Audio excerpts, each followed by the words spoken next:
at hindi pa sila naka-login. So, pwede naman nila sigurong balikan to. Sige, start na po tayo. Kung sino pa kumabal, okay. Hindi na po makapasok si Anthony. Nahihirapan yung iba kasi mahina ang connection. Ganun din si Grace. Nahihirapan daw yung connection nila. Si Christian, chinat ko kagabi ano daw siya nakapiso wifi lang daw siya. So, mahina daw tuwing umaga yung piso wifi. So, sabi niya kung pwede i-record yung itong conversation tsaka yung lessons natin. So, ngayon tinatry kong naka-record siya ngayon. So, mamaya tatry ko rin i-post kung malakas pa yung internet. Itatry kong i-post mamaya para pwede nyo rin balik-balikan yung lesson natin. Salamat po. May laman namin yung pastor. Sige. So, start na tayo. By prayer muna tayo. Tayo po muna ay manalangin. Muli, maraming salamat Panginoong Diyos at pinagkakalooban po ninyo kami ng pagkakataon upang ang iyong mga salita ay aming mapag-usapan, mapagnilay-nilayan at mapag-aralan.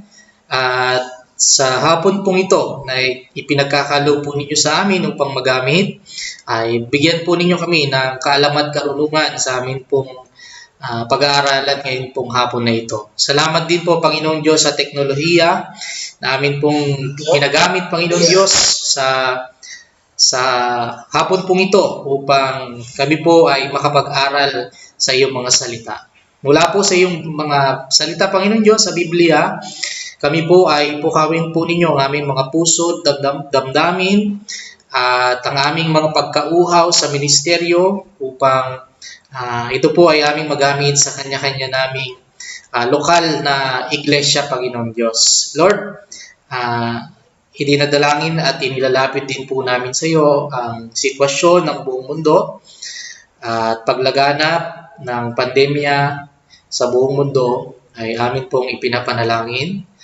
Ipinagkakatiwala po sa iyong mga kamay ang buhay, sitwasyon ng bawat isa, ng bawat kapatiran, Panginoong Diyos, na kinabibilangan ng bawat isa sa amin.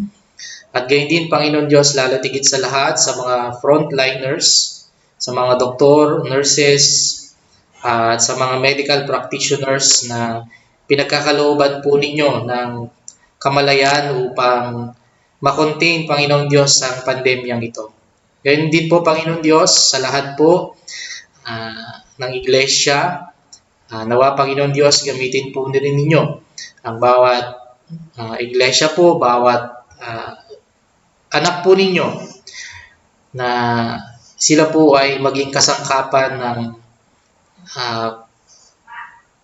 hindi paglaganap ng pandemyang ito. Lalo tigit sa lahat, kabilang po ang aming mga lugar sa pagbabalik ng MECQ. Nawa, Panginoong Diyos, patuloy mo kaming pag-ingatan, patuloy mo kaming panghawakan sa nararanasan po namin ngayon sa buong mundo at lalo tigit sa lahat ng Pilipinas. Ikaw po rin, Panginoong Diyos, ang siyang humawak ng puso, damdamin at kaisipan ng bawat leaders, Panginoong Diyos, ng aming pamahalaan, ng bawat barangay na aming kinabibilangan, Panginoong Diyos. Salamat po. At ang klase pong ito ay pinagkakatiwala po namin sa iyo. Ito lamang po ang aming panalangin sa pangalan ng Panginoong Jesucristo. Amen po. Amen. Sige po. Tayo po ay mag-start. So, lahat po ba kayo? Sino pa po pala sa inyo ang siyang hindi pa nakakapagpasa ng tawag dito? Ng assignment. Okay? So, kung hindi pa po kayo nakakapagpasa ng assignment, meron po akong due date until Tuesday. Next Tuesday. Okay? So, Tuesday ko siya binigay. So, meron po kayong 1 week to answer your assignment. Then, yung iba nagkakaroon daw ng problema. So, siguro sa connection po yan ng internet po ninyo na nasa kalagitnaan na ng pagsasagot, biglang nawala yung kanilang sinasagutan.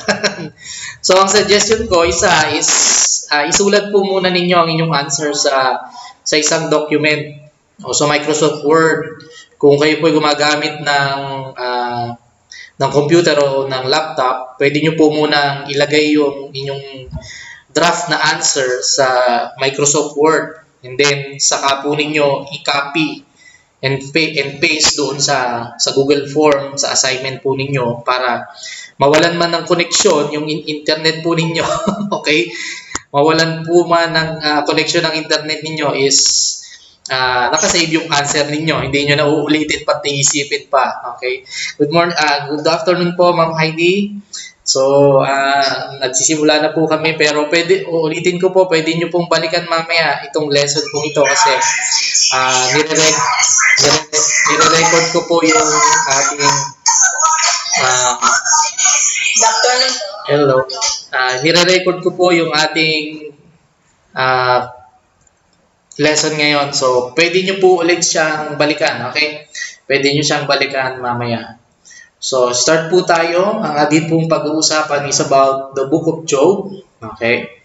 So, ang atin po lang pag-uusapan ngayon kung hapon na ito is the authorship ng Job, yung date, and then yung historical setting, at bakit nga ba kabilang ang book of Job sa ating mga Biblia, lalo digit sa lahat sa Biblia ng mga Hebreo.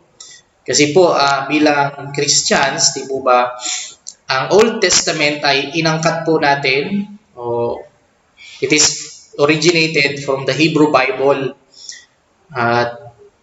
So, bakit ito po ay kabilang sa ating mga Biblia, yung Book of Job? Okay? At bakit po Job ang title ng book na ito? Okay? So, yun lang po ang scope ng ating pag-uusapan ngayon pong hapon na ito. Medyo limitado po kasi ang ating oras. Isang oras lang sa isang araw. Sa loob ng isang linggo, 3 beses lang po tayo magmi-meeting. So, sige po, start po tayo. So, ang discussion natin is about the book of Job. Now, I assume kayo pong lahat ay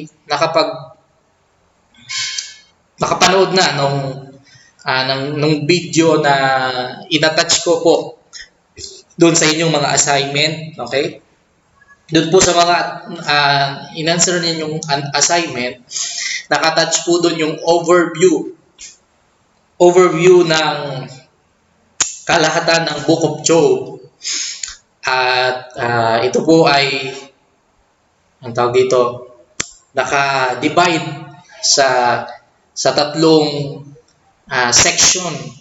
Ang unang section po is yung prologue kung saan di po ba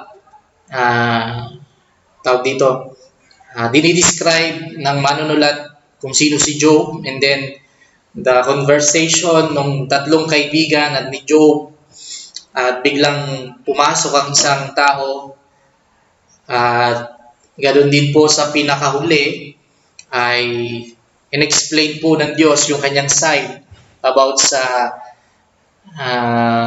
nangyari kay Job na suffering. Okay? So, dito po tayo una sa authorship. As we all know, okay, although ito po ay ang title ng book is Job, okay, pero hindi po siya ang author. Hindi po si Job ang author ng Book of Job. In most scholars, the Book of Job for them is anonymous. Ibig sabihin po ng anonymous, wala pong particular or wala pang natutukoy na manunulat ng libro ng Job. But then, meron din pong pag-aaral na sinasabi ng ilang scholar na itong Book of Job ito pong Book of Job ay isinulat ni Moses. Okay? They assert na itong si Moses ang sumulat ng Book of Job. But ito po ay nahanap nila sa isang Hebrew manuscript, sa isang translation. Ito po ay nasa Syriac translation, na ang Book of Job ay after o nakakompile after ng Book of Deuteronomy. So, some scholars, ang kanilang assertion, ang kanilang pagkakatukoy, o ang kanilang hypothesis ay, ang tawag dito, ang kanila pong hypothesis ay itong Book of Job ay isinulat ni Moses. But then, meron din pong Jewish philosophers, merong mga philosophers na nagsasabing ito ay inangkat, okay, sa isang historical figure na nagngangalang Job, at ito po ay kinuha upang magkaroon po ng implikasyon sa buhay ng mga Hudyo. Kasi nga po, kung mababalikan po ninyo yung binigay kong assignment sa inyo, di po ba, sinabi po doon sa overview, sa video, sa overview, sinabi po doon na itong si Job ay hindi Hudyo. Okay, nakuha po ninyo? Hindi Hudyo si Job. Even yung tatlo po niyang kaibigan, hindi po Hudyo.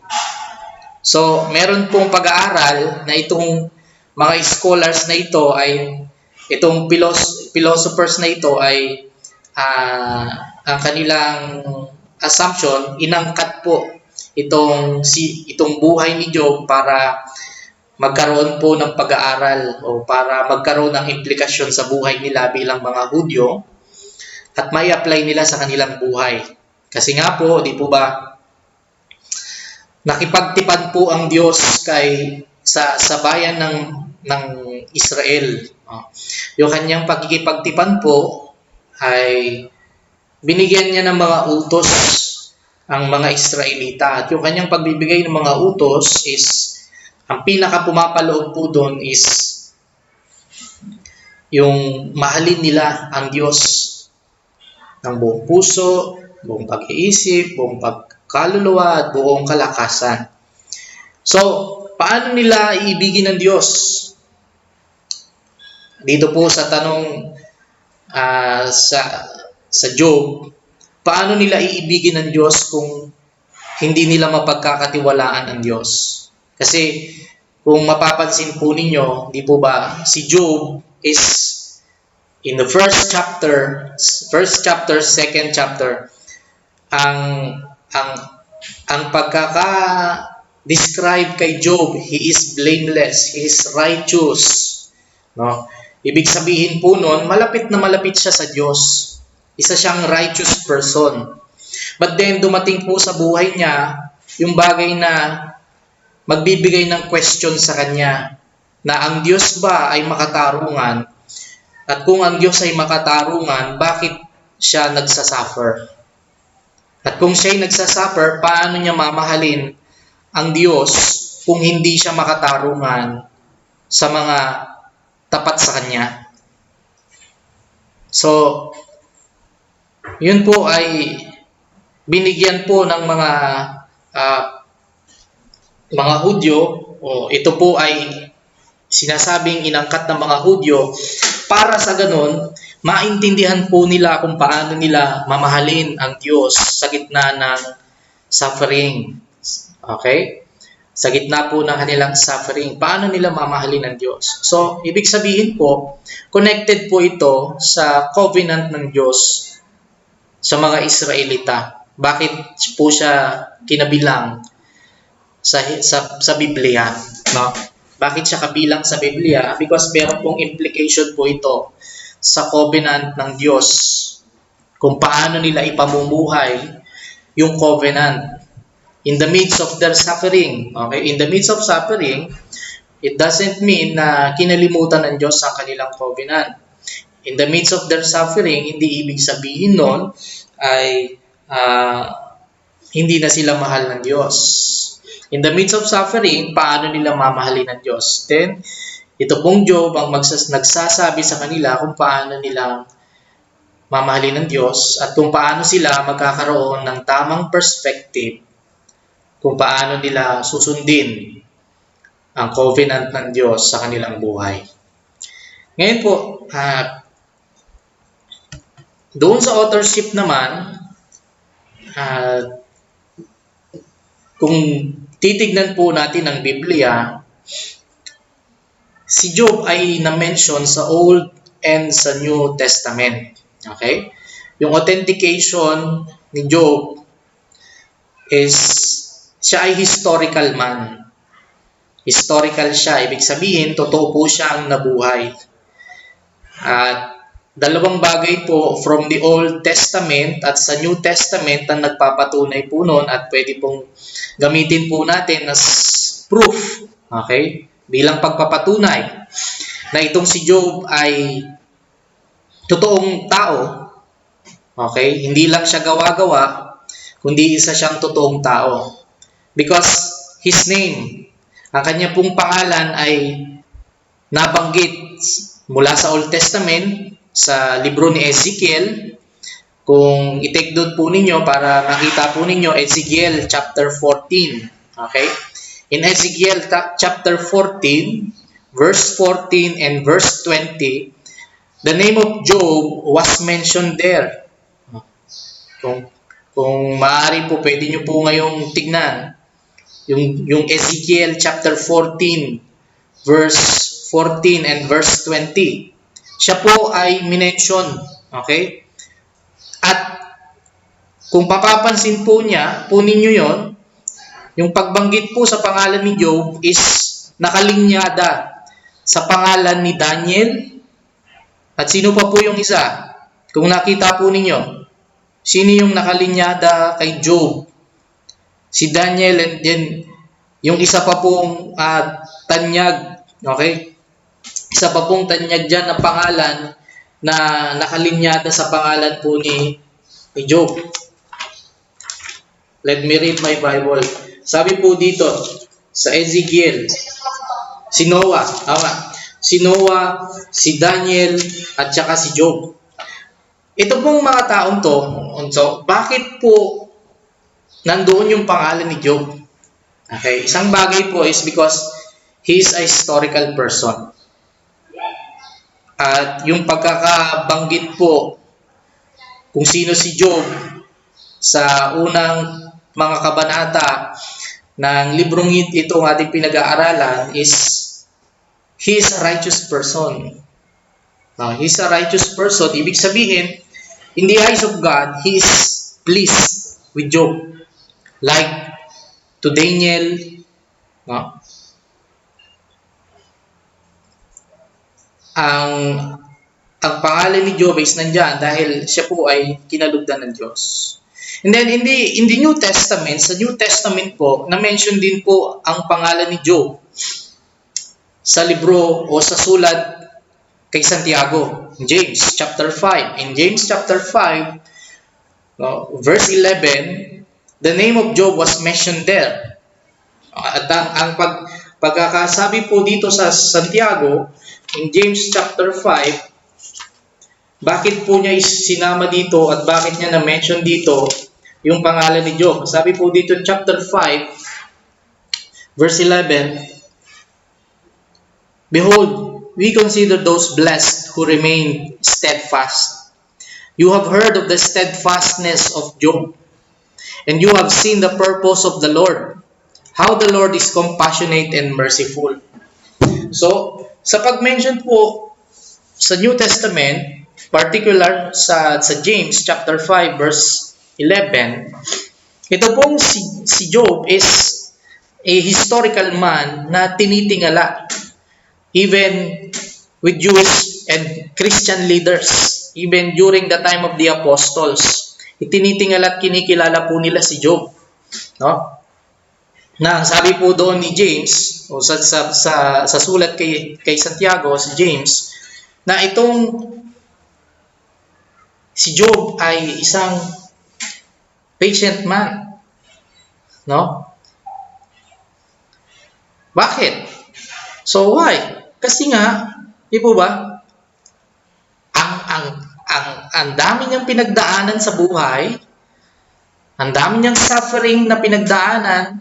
At isa nga po doon sa aking question sa inyong assignment, yung mga nangyari po ba kay Job na mga suffering niya, is it sunod-sunod na nangyari? And then, we said yes. Di po ba? Sunod-sunod na nangyari. But then, hindi po siya sumuko. Although, ang kanyang unang tugon sa nangyari po sa kanyang buhay is tumayo, and then he tore his garment, and then he shaved his head. Alam po ba ninyo ang ibig sabihin po nun? One thing, bakit yun ginagawa is dahil sila po ay nagre-repent. It is a sign of repentance. Okay? It is a sign of repentance because maaari pong sinasabi ni Job, I may have sinned to God. Okay? Ako ay maaaring nagkasala sa Diyos. Pero nagkakaroon po ng tanong si Job, paano ako nagkasala sa Diyos kung si Job naman ay isang mabuting tao, si Job naman ay righteous na tao, si Job naman ay walang ginagawang masama sa kanyang kapwa. So, yun yung katanungan na nire-wrestle niya sa Diyos, sa kanyang isipan din. Kaya nga, mayroong mga argumento yung mga kaibigan niya sa kanya. Kung makikita po ninyo from chapter 3 to chapter 41, na yung mga kaibigan niya nakikipag-argue sa kanya. No, sinasabi po ng mga kaibigan niya sa kanya, aminin mo na kasi. Okay? Ito yung pinakapunto ng mga kaibigan niya. Aminin mo na nagkasala ka sa Diyos. No? Iyon yung pinupunto nila. Pero nire-wrestle ni Job na, no, paano ko nagkasala sa Diyos? No, bakit siya nagkakaroon ng suffering? Kung hindi naman siya nagkasala sa Diyos. So, kinukonvince siya ng mga kaibigan niya na, alam mo, sinasabi, sa madaling pananalita, sinasabi ng mga kaibigan niya, alam mo, kaya ka nagkakaganyan, kaya ka nakaranas ng ganyan, kasi nagkasala ka. Kaya kung nagkasala ka sa Diyos, ang conclusion nun, mag-repent ka. But, from the first and second chapter ng Job, nalalaman natin na, hindi dahil sa nagkasala si Job, kaya siya nagkaroon ng suffering. Di po ba? So, yun ang sinasabi po ng Job. So, totoong nangyari po yun kay Job. At naging lesson po yun.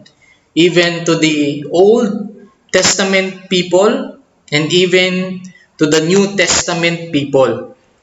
At until now, okay? Until now, sa ating pong buhay bilang mga Christians and leaders ng ating churches, still may impact pa rin po ang buhay ni Job sa atin.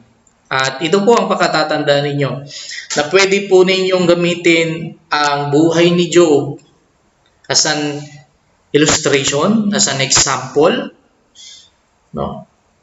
If there are people in your church na merong dinaranas na suffering, pwede po ninyong gamitin ang pangyayari sa buhay po ni Job. Okay? Now, ayon po sa ating nabasa sa Job, we all know na itong si Job is not a Jewish person. Hindi po siya Hudyo, hindi siya Israelita. Okay? Si Job ay maaaring hindi Israelita. Bakit po hindi siya Israelita? Kasi po, una't higit sa lahat, kung pag-aaral at papansinin po ninyo, okay, kung papansinin po ninyo, yung unang dalawang kabanata, sa unang dalawang kabanata po ng Job, okay, sa unang dalawang kabanata, makikita po ninyo na ang author ay gumagamit ng salitang Yahweh. Okay? Gumagamit siya ng salitang Yahweh. Napapansin po ba ninyo? Sige po. Pwede po ninyong buksan ang inyong mga Biblia. Kung mapapansin po ninyo, he used the words Yahweh, Jehovah, in other translation, Lord, sa atin pong translation with the capital L-O-R-D. It means, ito po ay ginagamit ng mga Jewish people. Israelites po ang particular na gumagamit ng specific na name po ng Diyos. But then, through the conversation po ni Job at ng kanyang mga kaibigan, you will never see any mention ng salitang Yahweh or Lord with a capital L-O-R-D or even the word Yahweh. They never mention it. Ang kanila pong pag-mention, God, Diyos, but not the word Yahweh. So, isa pong dahilan o maaaring pagkakadahilan, it is because they were not Jewish people. Hindi sila mga Hudyo. Because the word Yahweh or the name Yahweh is particular for the Hebrew people. Para po sa mga Hebreo, sila po ay palaging gumagamit ng salitang Yahweh. So, bakit hindi po na-mention yung sa conversation ng mga magkakaibigan at ni Job, yung salitang Yahweh? It is because, apparently, dahil hindi po sila Hudyo, and then they only use general names of God. Okay? General names of God. Ibig sabihin po ng general names of God, hindi po yun yung specific na Yahweh name of God. Kundi yun po ay mga sinasabi nilang Elohim, El, kasi yan po ang mga general names of God. Okay? So, hindi po, doon sa conversation ng mga magkakaibigan at ni Job, hindi po gumagamit, o hindi po sila gumamit ng word or specific name ng Diyos na Yahweh. So, apparently, hindi Hudyo si Job. And then, dako po tayo sa date ng pagkakalathala nitong Book of Job.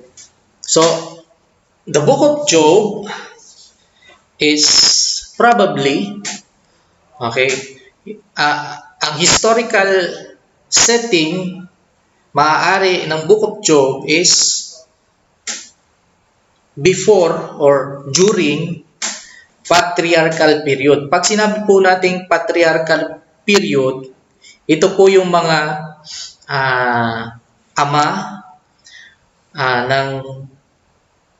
ng bansang Israel, which is during the time of Abraham, during the time of Isaac, or even during the time of Jacob. So, sila po yung mga patriarch. So, apparently, isa pong pag-aaral ang nagsasabi na ang historical setting po ng libro ng Job o pangyayari sa buhay ni Job is during the patriarchal period. Okay? During their time. At ano po yung mga ebidensyang maaari po nating tignan na ito'y maaaring during the time of the patriarch at hindi nung time ni Moises. Okay? Or even during the time of David.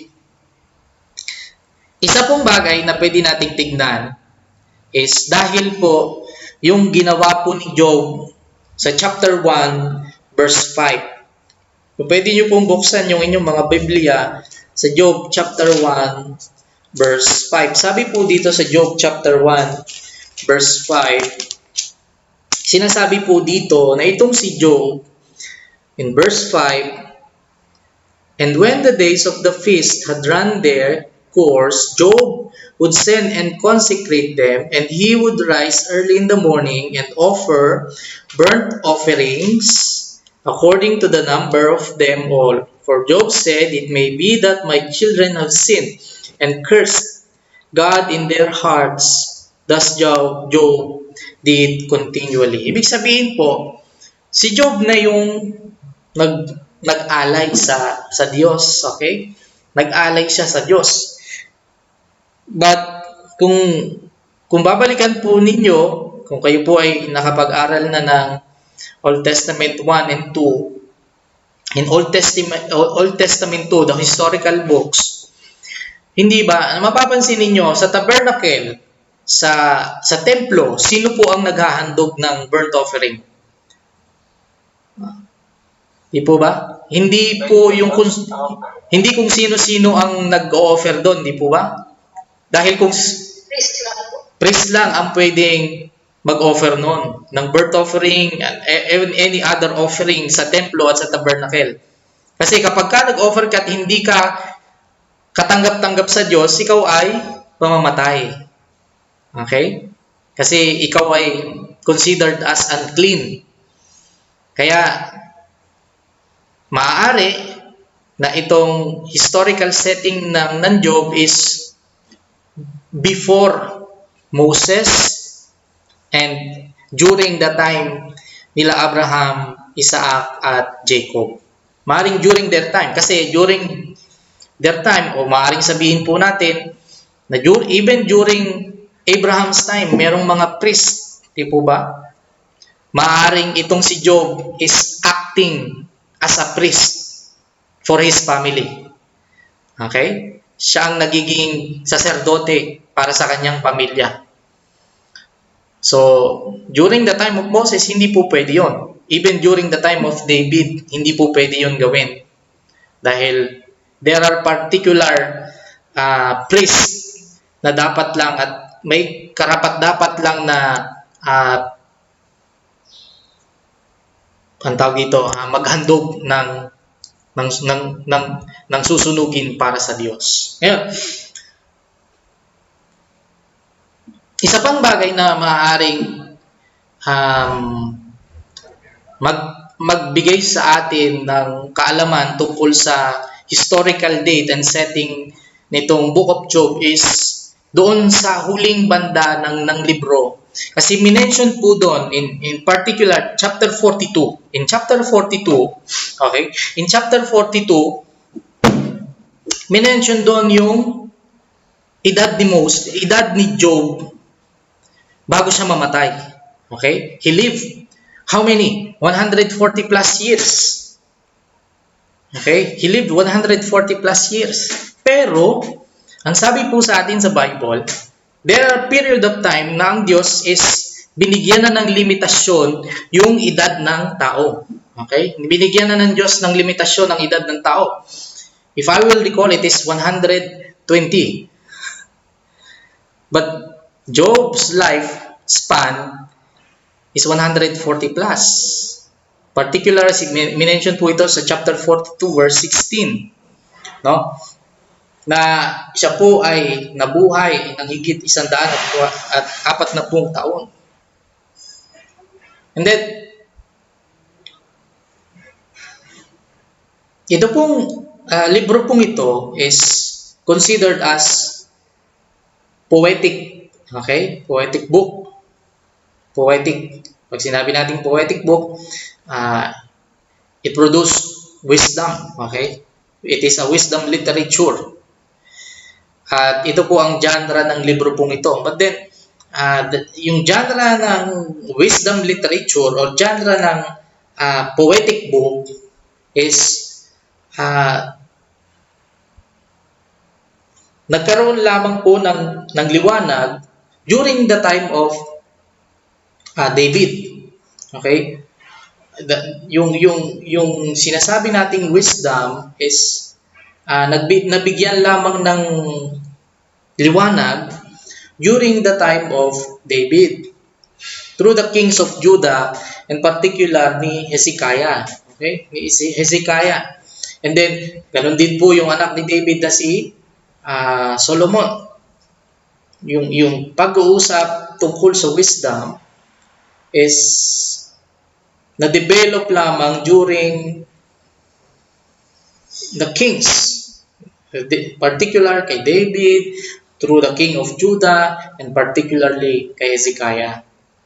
Ngayon, meron din pag-aaral na ang historical setting nitong Book of Job, okay? Ang historical setting nitong Book of Job ay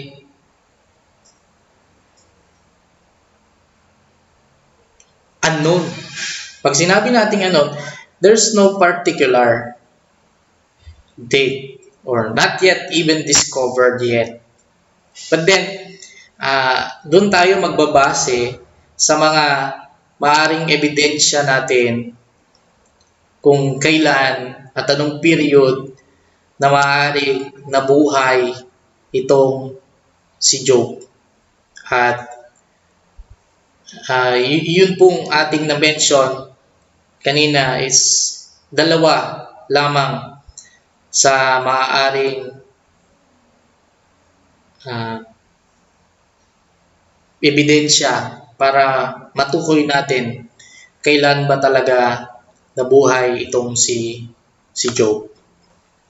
Ngayon po, isa pang bagay na minention sa Book of Job is kung saang lugar si Job nanirahan, which is particular in the land. The location is in the land of Uz, di ba? In the land of Uz, there is a man named Job. In the land of Uz, okay, meron pong mga theory o merong mga pag-aaral saan ba itong lugar ng Uz? Where is the land of Uz? Saan siya? Saan nga ba natin matatagpuan yung lugar na Uz? First, the land of Uz ay maaaring within the land of Edom. So, maaaring itong si Job is isang Edomite or Edomita. Dahil di ba? Isa sa kaibigan ni Job na pumunta sa kanya is isang Teman. He is a Temanite, which is in the city of Edom. Dahil ang Edom was named after sa descendant ni Esau. Kung babalikan po natin ang Genesis, it was mentioned in Genesis chapter 36, verse 15. Na ang Teman ay isang descendant ni Esau. Sige, balikan po natin yung Genesis. Genesis chapter 36. Kung makikita po ninyo in Genesis chapter 36, ito yung mga descendant ni Esau. And then, the name in chapter 36 verse 15, sinabi po dito, there are the chiefs of the sons of Esau, the sons of Eliphaz, the firstborn of Esau, the chiefs Teman, Omar, Zepho, Kena. So, a Teman, yung word na Teman was mentioned that he was a descendant of Edom, or descendant of Esau. Okay, Esau. He is a descendant of Esau. So now, tingnan po ninyo sa Job, balikan natin yung Job. Job's three friends. Sino po yung Temanite? Sino yung Temanite? He was Eliphaz. Tama po ba? Eliphaz. Si Eliphaz ay isang Temanite. Okay? So, sabi po natin kanina, ang historical setting nito is probably during the time of the patriarch. Na isang descendant ni Esau, isang Edomite, is maaaring isang Temanite na descendant ni Edom. So, maaaring ito one probability, historical setting nito is during the time of Jacob. Okay? So, ibig sabihin, during that period of time na ito pong Book of Job was during that time. Now, ganun din po sa itong land of Uz is mentioned as a descendant of Seth, the Horite. Kung titignan po ninyo yung Genesis chapter 36, okay? Genesis chapter 36 din po ulit. Balikan po ninyo yung Genesis chapter 36. Na-mention po in chapter 36 verse 20 to 30. Okay? Verse 20 to 30. Sabi po dito, these are the sons of Seir, the Horite. The inhabitants of the land, Lotan, Shobal, Zibian, Ana, Dizon, Ezer, and Dishan, these are the chiefs of the Horites and the son of Seir in the land of Edom. And then, baba po tayo sa verse 28. Sinabi po dito in verse 28, there are the sons of Dishan. Okay? Dishan, Uz, and Haran. So, the name Uz was mentioned here during the time of Jacob and Esau's descendant. So, maaring siya po ay descendant or maaring he's from the angkan ni Edom or ni Esau. And then,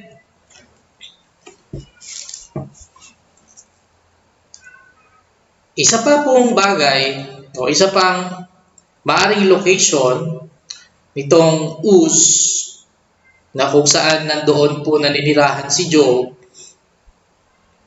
ay sa area ng Aram. Pakibuksan po ninyo, okay? Pakibuksan po ninyo Genesis chapter 22 naman po. Genesis chapter 22. In Genesis chapter 22, kung makikita po ninyo ang Genesis chapter 22, particular po yung verse 20 until verse 22. Ang sabi po din, now, after these things, it was told to Abraham, behold, Milcah also has borne children to your brother Nahor. Uz, his firstborn, Buz, his brother, Kemuel, and the father of Aram. Okay? The father of Aram. So, isa pa pong bagay din na nagsasabi, it is during the time na isinasacrifice o after the time na isinacrifice ni Abraham si Isaac, the name Uz was also mentioned there with connection with the word with the name Aram. So, ibig sabihin, isang speculation, isang bagay na tinitignan din po ng mga scholar na maaaring ang historical setting din po nito is during the time of Abraham. Nakikita po ninyo? So, in conclusion, ang historical setting nung Job is walang specific, but then maaaring during the time of the patriarch. Okay? Walang specific.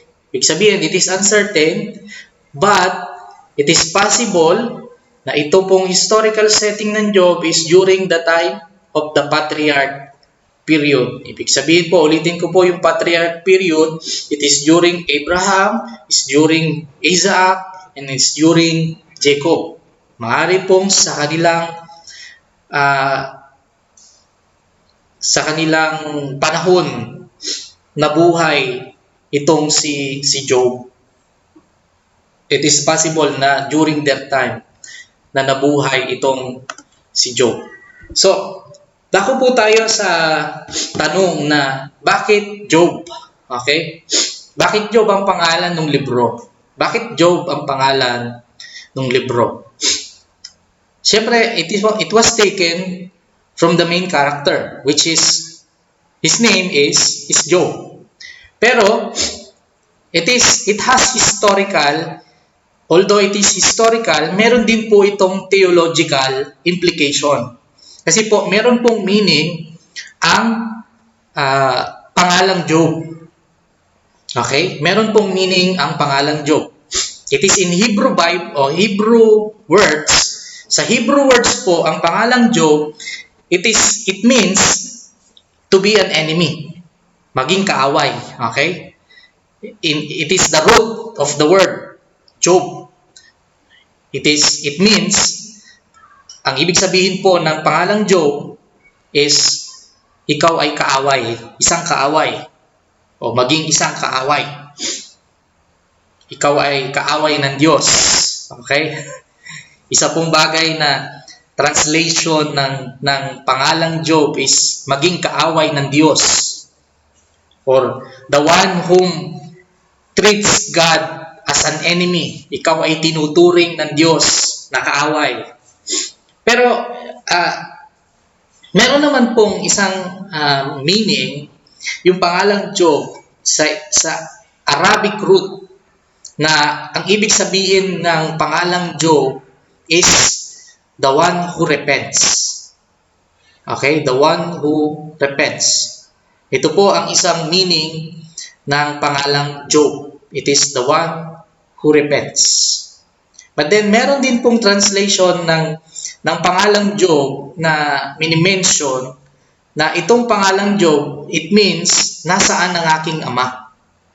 Which is, for many scholars, sa lahat ng karamihan ng mga theologians, they agree na ang meaning po ng salita o ng pangalang Job is, where is my father? Bakit where is my father? Kasi po, mapapansin ninyo na during sa setting po ng Job is he is suffering. He is suffering, but he is asking God, where is your just? Nasaan ang iyong katarungan? Sa madalit sabi, hinahanap-hanap po niya yung kasagutan sa Diyos. So, where is my father? So, Job is someone, okay, who is asking, nasaan ang kanyang ama? Where is my father whom I need during this time of my suffering?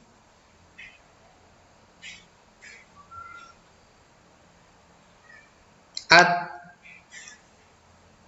gaya po ng minention natin kanina, his name was mentioned in Ezekiel and his name was mentioned in James. And it means na itong si Job is mahalaga sa buhay ng mga Hudyo at maging ng mga Kristiyano during the time of the apostles and even during our times. Kasi isipin po ninyo, the main thing na gusto pong ipaalam ng libro ni Job, okay? Ng libro ni Job is during the time of his suffering, where is God who is just? Nasaan ang makatarungang Diyos habang siya ay nakakaranas ng suffering, habang siya ay nakakaranas ng kahirapan, ng bighati? Nasaan ang katarungan ng Diyos? Alam po ninyo, ganun din po sa buhay, di po ba, ng mga Kristiyano? Minsan naghahanap tayo ng katarungan during our sufferings, during tayo po ay nagkakaroon ng sufferings. So, even sa buhay po natin ngayon, si Job is still a model, okay? He is still a model for us. So, why Job? Because he is a model. Isa po siyang modelo. Hindi lang para sa mga Israelita, kundi maging sa mga Kristiyano tulad po natin. So why Job? Because importante siya. He's an important figure for us. For Jewish, for Christians, and for all. Para sa lahat na nakakaranas ng suffering. So, ulitin ko po, si Job ay, if you are having a topic, okay, kung meron kang topic which is about suffering, si Job ay mahalaga na i-mention. Okay? Si Job ay mahalaga na i-mention if we are suffering, because we can find the answer. Okay? Mahahanap po natin ang kasagutan dito sa pangyayari sa buhay ni Job. If we are suffering or if others are suffering, mahahanap po natin ng kasagutan during the time o sa pangyayari po sa buhay ni Job. Now, hindi po natin kilala na po natin si Job. Kung sino siya. He was mentioned during the first chapter, di po ba? During the first chapter, minention na kung sino si Job, anong meron si Job. Di ba? Saan nakatira si Job. It is in the first chapter, in the first verse, sinasabi po dito, si Job is from the land of Uz. And itong si Job, he was a wealthy person. Mayamang siyang tao. At itong si Job is respetadong tao ng kanyang mga kapitbahay, ng kanyang kapwa-tao. At ito pong si Job ay sa mata ng Diyos, we all see and we all read, nakita po natin na itong si Job is matuwid sa harapan ng Diyos. Sa mata ng Diyos, matuwid siya. Kaya nga po siya gustong silain nitong si Satan, ni Satanas. Gusto siyang silain ni Satanas dahil ang sabi ni Satanas sa Diyos, nako, yan namang si Job ay kaya lang naman yan sumusunod at kaya lang naman yan nagiging tapat sa iyo dahil pinagpapala mo siya. Tanggalin mo yung mga pagpapala sa kanya kung hindi ka niyan isumpa. Iyon yung inalaw ng Diyos na mangyari. But sa bandang huli, Job realized na his suffering was in the hand of God, and yung kasagutan ay nahanap niya pa rin sa Diyos kung bakit siya nagkaroon ng suffering. At malawak po ang kaalaman ng Diyos, higit na malawak kaysa sa atin. At sinabi nga ng Diyos kay Job na yung tatlo mong kaibigan, okay? Yung tatlo mong kaibigan na yan, mali yung mga paratang nila sa iyo, mali din yung pagkakaintindi nila sa akin bilang Diyos.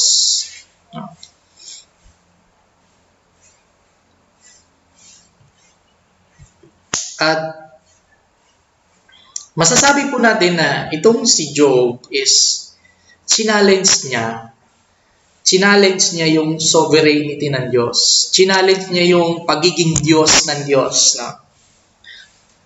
Matanong ko kayo, have you ever asked God? Have you ever asked God? Question God. Sabihin na natin, have you ever questioned God during your prayer? Sino po sa inyo, yung sabihin na, ang tanong na ito is, sino po sa inyo yung nakaranas na ng suffering na sa kanyang pananalangin, he questioned God. No? You question God, Lord, bakit ganito yung naging situation ko? Sige po, pwede po kayong mag-unmute. Who can share it? Sige po, you can share it. Ako, Pastor. Sige po. Yung time niyo, kasi pag lumalalim kasi ang pagkaunawa at pagkasaan ng Panginoon, maaari ng salita kasi maraanan niya. Pero during this time, yung napapakasyon ko ako, talagang Kristiyano ko kung lumaki, di ba, may takot ako sa Diyos, hindi ko gusto yung nangyari sa akin. Pero ngayon, outside na, Pastor, okay na siya. Pero, direct mo talaga kung question ako kay God. Sino po yung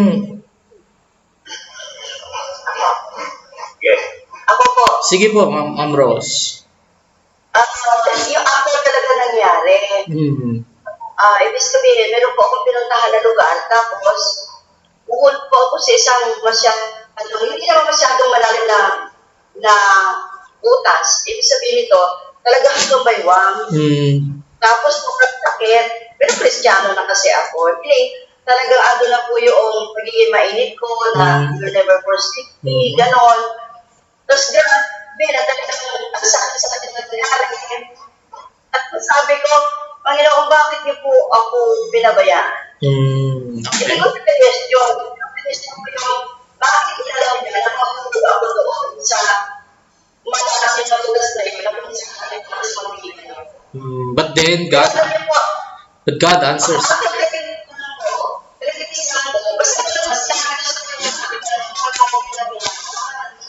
Bakit inalaw niyo po na nakakahiya kasi may nakatingin para nakulbalan pa ako. Or pinaglaruan sa something gano'n. Lingkod niyo po.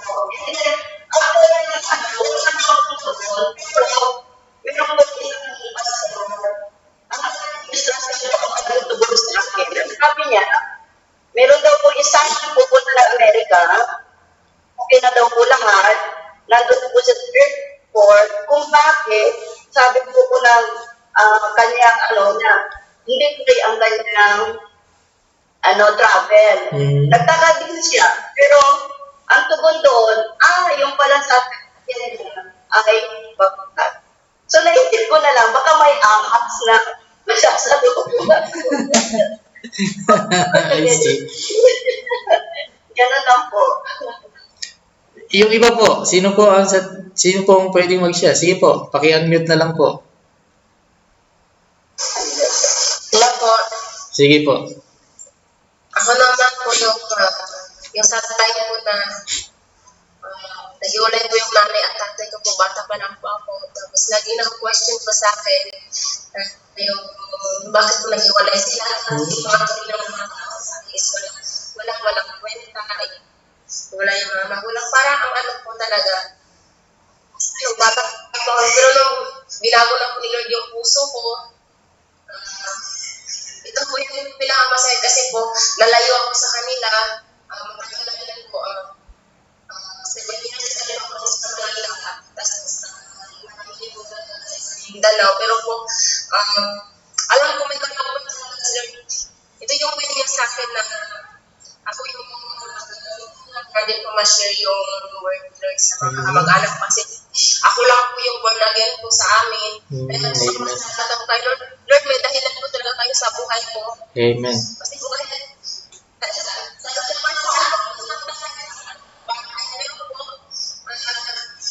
pinakatagpo niyo po ako, hindi niyo po pinakabayaan. Nagbibigay ko kayo ng mga tao po na para tulungan ako at i-bless po ako. Binigyan niyo po ako ng pag-asa, hindi po yung hindi po doon natapos yung yung nawala yung naghiwala yung nanay at tatay mo at saka namatay yung kanyang tito at tita. Pero lagi matatag po tayo sa mga problema po. Ayun lang po. Po. Meron pa po ba? May gustong mag-share? Kayo, Pastor Edgar, gusto niyo po mag-share? Sa akin po, may karanasan din po ako sa mga pagsubok ng sa buhay ng mga panahon. Yung time na ako nagkasakit po ng siguro mga 6 months po di ako nakahihi. Kaya ito rin yung mga problema namin, yung tatay ko noon, nasa hospital. Tapos napagpalit sila ng biyanan ko yung nanay ng asawa ko. Tapos noon, bakit ganito ang buhay na? Buhay ko naman kasi nakakilala naman ako sa tinatanggap na may kita. Pero sa time na talagang napatunayan ko na napakabuti ng Diyos. Kasi mga 6 months po ako hindi nakakaihin, hirapan ako nagmamaliw po ako ng bus. Hirap po ako umihin. Pero tayo na talagang yung Diyos ay buhay sa buhay ko rin. na umuwi po ako ng bahay. Tapos nagpahinga muna ako ng mga ilang araw. Yung tatay ko noon nasa hospital, kaya hindi ako pwede mag-hospital kasi wala nang pera pang gastos.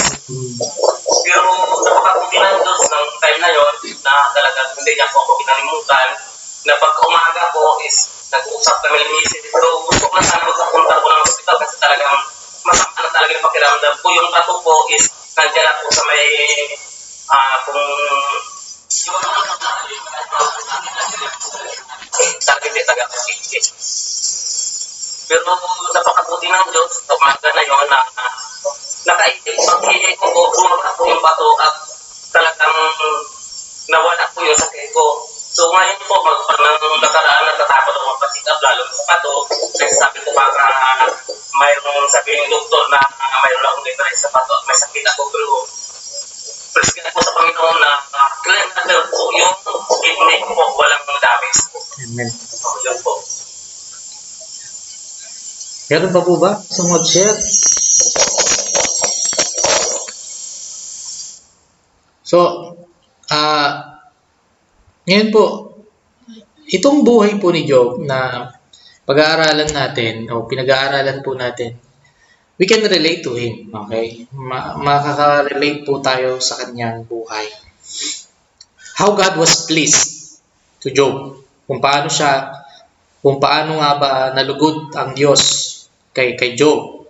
If you will recall, kung marirecall po ninyo yung aking pong pinanood po sa inyong overview ng Book of Job na video, alam po ninyo, still, ang Diyos po is question si Job. But then, God accepted Job because of his honesty. Dahil sa kanyang honesty.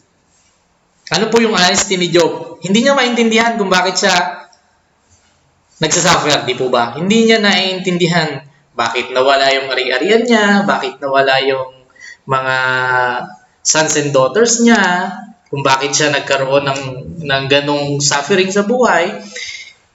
He was questioning. Okay? He was questioning. Kasi nga, he is a righteous person.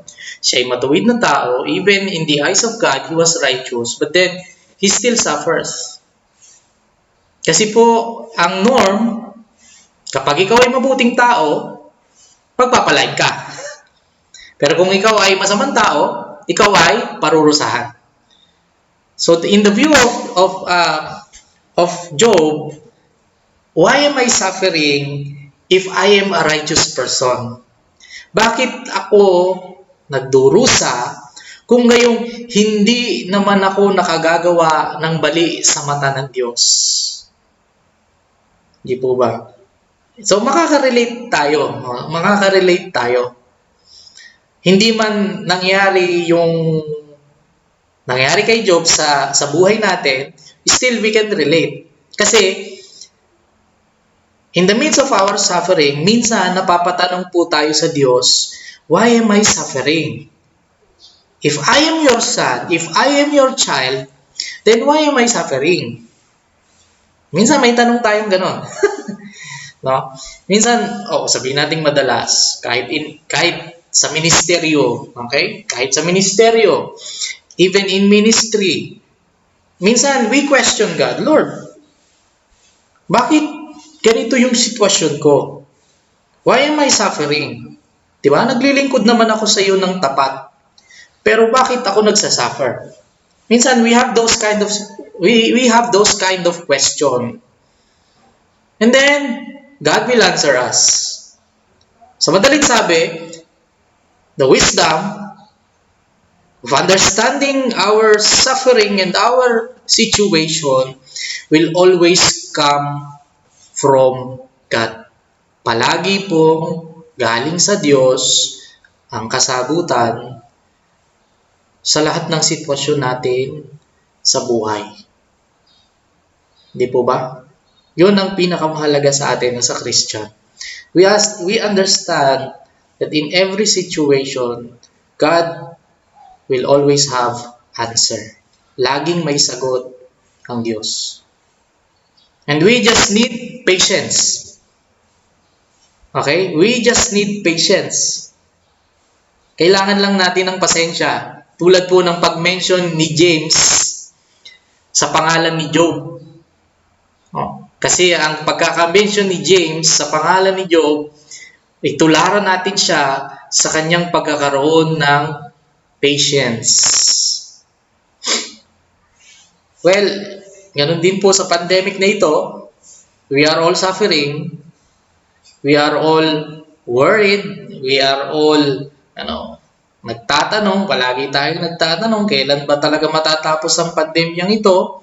Bakit bumalik na naman sa MACQ yung lugar na meron tayo? Hindi ko lang alam kay Frelin. Si Frelin ba? Frelin, sa lugar ninyo?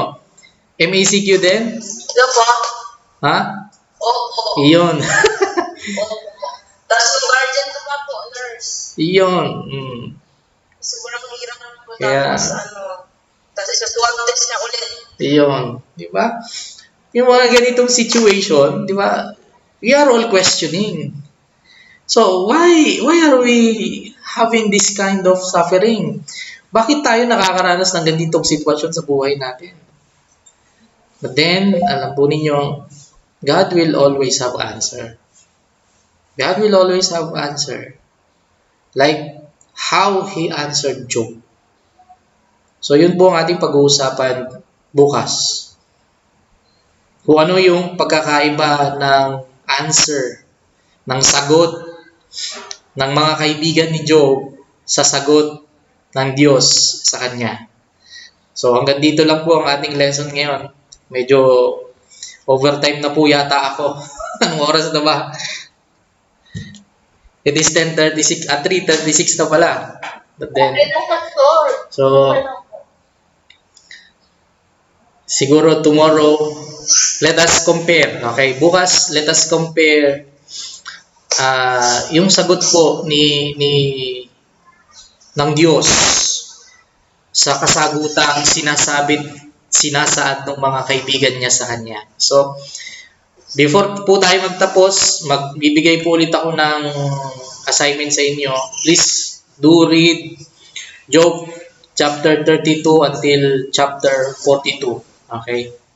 Okay, again, scan reading lang po kung maaari para mabilis kayo. Scan reading.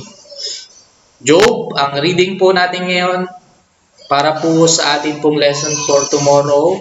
Job chapter 32 until chapter 42. And then, nakapost na po yung inyong second assignment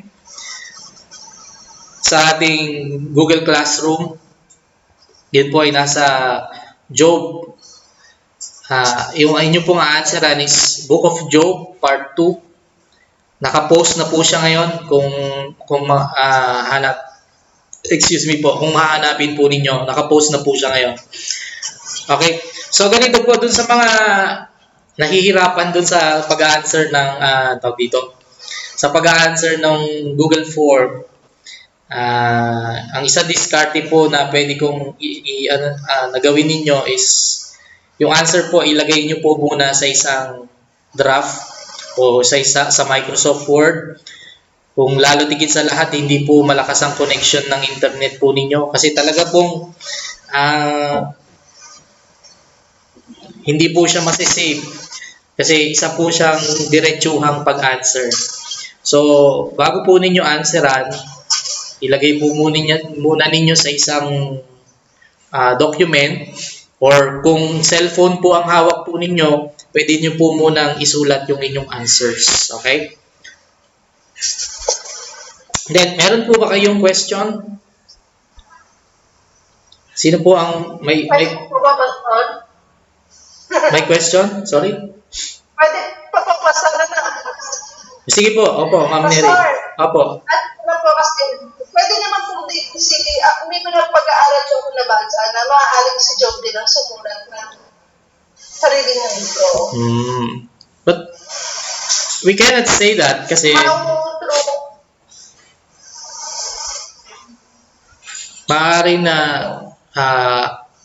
maaaring siya during the conversation.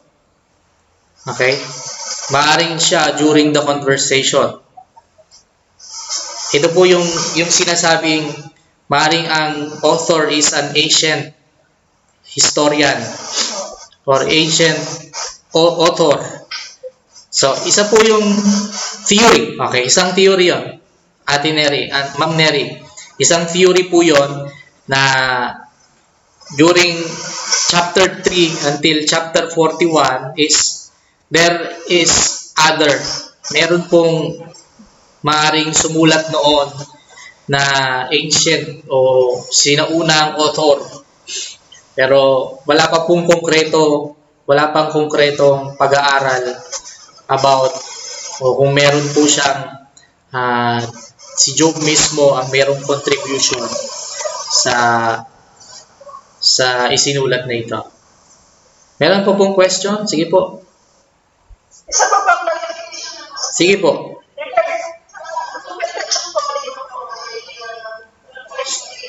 Yes. During the time of Abraham, merong priest, but they were self-entitled. Okay? They were self-entitled. You remember Melchizedek? Yes, sorry. They were self-entitled. Wala pong sinasabing hindi Israelite. Okay?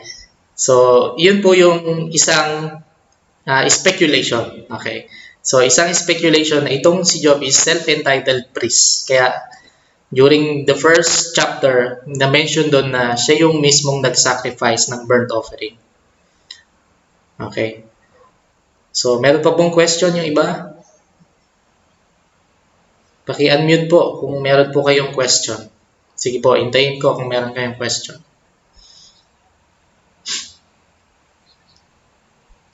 Wala na po? Wala na po kayong question? Okay. Sige. Class picture daw po. Class picture. Kasi meron ako dito eh. Class picture. Class picture daw po. Sino pa po yung iba? Nasaan yung iba? Tapos kakapi na lang namin. Sige. Kaso ilan lang to? 3, 6, 9 lang eh. Nasaan kaya yung iba? Hindi ko makita yung iba eh. 9 lang to eh. Hindi ko makita yung iba. But then, sige. Oh. Try natin. Try natin picturean. Sige. Okay. Print screen ko. Sige, game. 1, 2, 3. Ayan. Sige. Okay. God bless you. God bless sa inyo bukas ulit. Ay, by the way, Thank you po. by the way, nga pala, yung atin pong mga assignment. Okay, yung mga assignment po muna. Ito pong assignment natin, ang due date is next week. So, ibig sabihin po, kung Tuesday ko binigay yung assignment po ninyo, ang due date po nun is the next Tuesday. Next week Tuesday. So, ibig sabihin, ngayon po ay Wednesday, meron po ulit akong binigay na assignment sa inyo. Ang due date po nito is next Wednesday. Okay? Naintindihan po? Sige po. Pwede po natin gawin sa document. Thank you po. Opo. Next week na natin. Opo, pwede po. Pwede po ninyong next week na ipasa. Pero bago po tayo Sorry po, Ma'am Mary. Pray.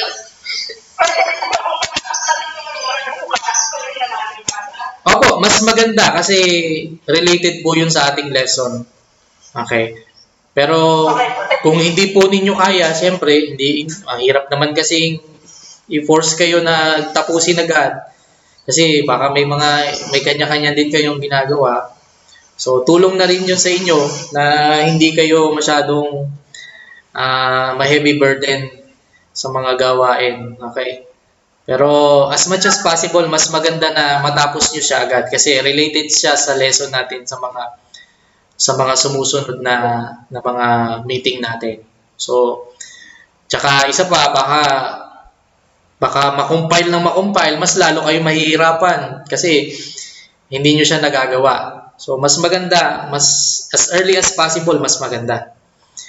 So, Pero yun ang palugit ko. 1 week. Okay, 1 week ang aking palugit. But ulitin ko, mas okay kung mapasa nyo na agad siya. Okay? Sige. So, Salamat po, Pastor. sige po, wala akong problema sa inyo. Sige po, tayo po muna yung... Sige po.